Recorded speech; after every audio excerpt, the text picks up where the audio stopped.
Election act 2017 की lecture series में खुशामदीद। हमारा आज का जो चैप्टर है वो चैप्टर 2 और 3 हम डिस्कस करेंगे, क्योंकि ये बहुत छोटे छोटे चैप्टर हैं और इसमें कोई इस तरह की बात नहीं है कि जो मुश्किल पेश कर सके। तो जो इम्पोर्टेंट पॉइंट्स हैं वो मैं आपको एक्सप्लेन कर देता हूँ, और जब आप इसको पढ़ेंगे तो आपको चीज़ें समझ आ जाएंगी और कोई इस तरह का मसला नहीं रहेगा।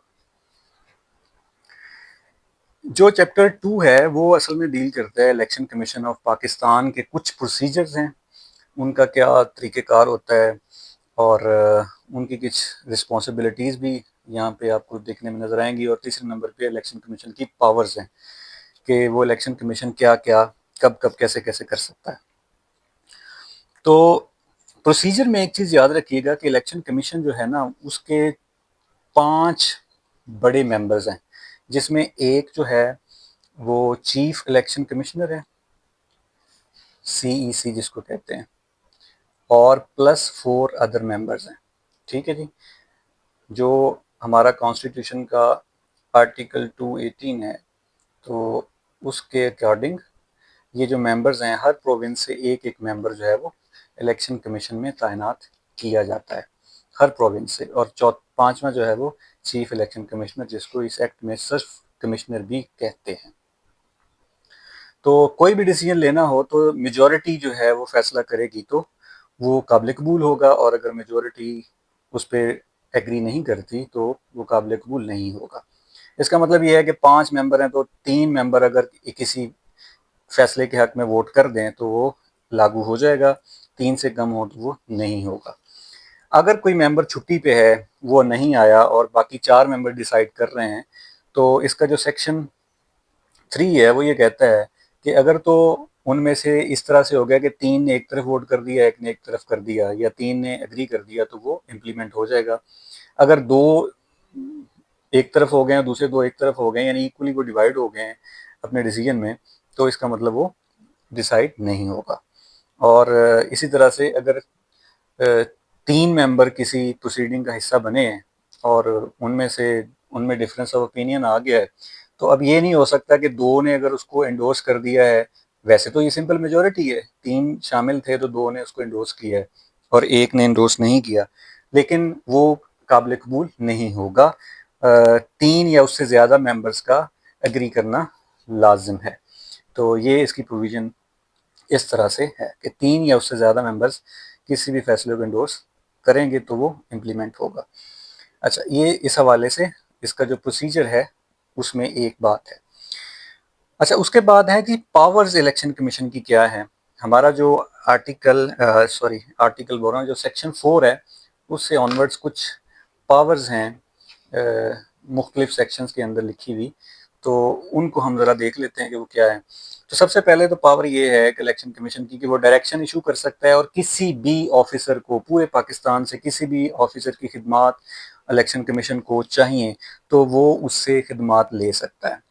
Election commission can ensure the attendance of any person.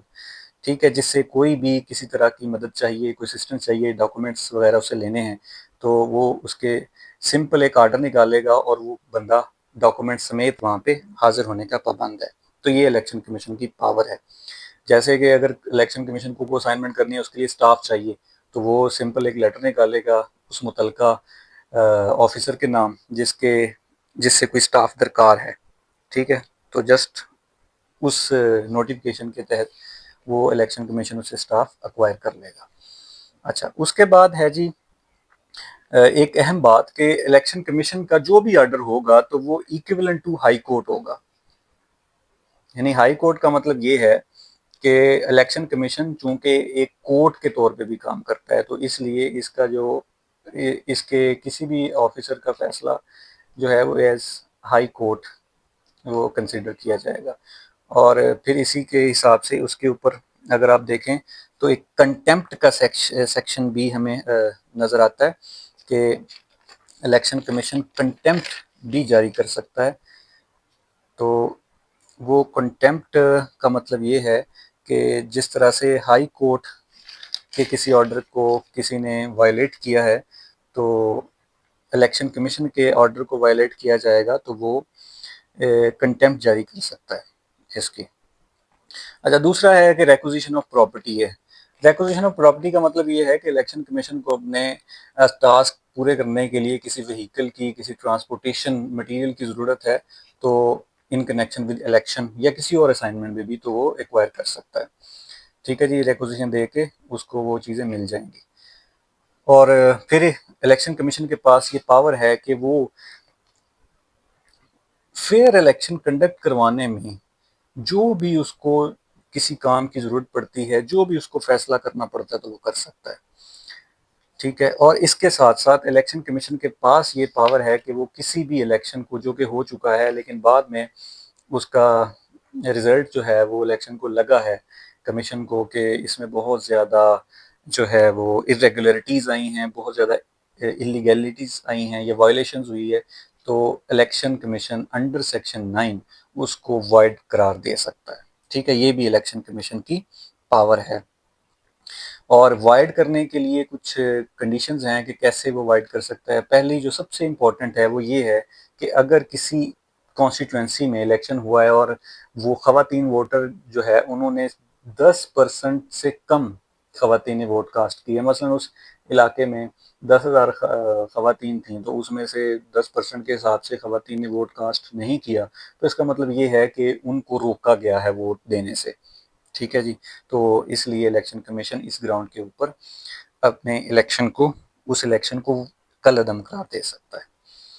ठीक है जी, इसके साथ साथ इलेक्शन कमीशन 60 दिन के अंदर, यानी जब उसने एक कैंडिडेट जो कि रिटर्न कैंडिडेट था उसका नाम पब्लिश कर दिया है, लेकिन फिर भी पब्लिश करने के 60 दिन के बाद तक वो उसको वाइड कर सकता है, यानी उसका जो इलेक्ट किया जाना है उसको वाइड कर सकता है।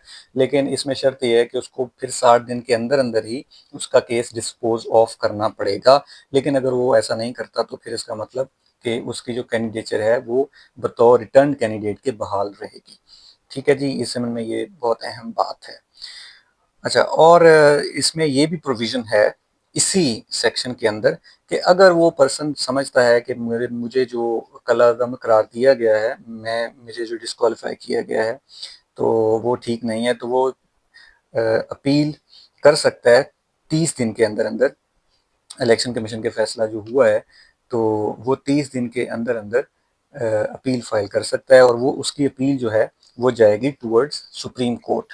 क्योंकि जैसे कि पहले कहा है कि इलेक्शन कमीशन जो है उसका फैसला हाई कोर्ट के फैसले के इक्वल है, तो अपील उसकी सुप्रीम कोर्ट में जाएगी। ठीक है जी, और इसके अलावा जो इलेक्शन कमीशन की पावर है उसमें पावर टू कंटेम्प्ट भी है, यानी अगर उसका फैसले पे इम्प्लीमेंट नहीं होता तो जिस पर्सन ने इम्प्लीमेंट नहीं किया उसके खिलाफ इलेक्शन कमीशन कंटेम्प्ट दायर कर सकता है। अच्छा, ये इलेक्शन कमीशन की कुछ पावर्स हैं जो इस चैप्टर 2 में डिस्कस हुई हैं। आप जब पढ़ेंगे तो आपको ये इसकी समझ आ जाएगी, कोई इसमें इस तरह का मसला नहीं है। फिर जिस तरह से बाकी डिपार्टमेंट्स में या बाकी महकमों में होता है, तो इलेक्शन कमीशन का जो काम है वो भी डेलीगेशन ऑफ पावर के साथ चलता है। अगर एक ऑफिसर नहीं है तो उसकी जगह किसी जूनियर ऑफिसर को वो पावर्स दी जा सकती हैं, क्योंकि इलेक्शन का जो प्रोसेस है, चाहे वो डिलिमिटेशन ऑफ कॉन्स्टिट्यूंसीज हों, या चाहे इलेक्टोरल रोल रिवीजन हो, या चाहे इलेक्शन प्रोग्राम कंडक्ट करवाना हो, तो वो चूंकि चलता रहता है, इसलिए डेलीगेशन ऑफ पावर भी इलेक्शन कमीशन यूज़ करता है। उसके बाद जो इम्पोर्टेंट है वो रिजल्ट मैनेजमेंट सिस्टम है। इसी सेक्शन 13 के अंदर, इसी चैप्टर के अंदर रिजल्ट मैनेजमेंट सिस्टम। अब आरएमएस क्या है? आरएमएस बेसिकली एक सॉफ्टवेयर डेवलप किया है कि जिस पे कैंडिडेट्स के नाम आ जाते हैं। उसके बाद जब इलेक्शन होता है तो उसके जो वोट्स आते हैं वो रिजल्ट उसके ऊपर अपलोड होता रहता है।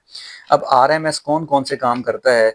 आरएमएस काउंटिंग करता है, टेबुलेशन करता है, कंपाइलेशन ऑफ रिजल्ट्स करता है, और ट्रांसमिशन और डिसेमिनेशन, ये साथ साथ चलते हैं।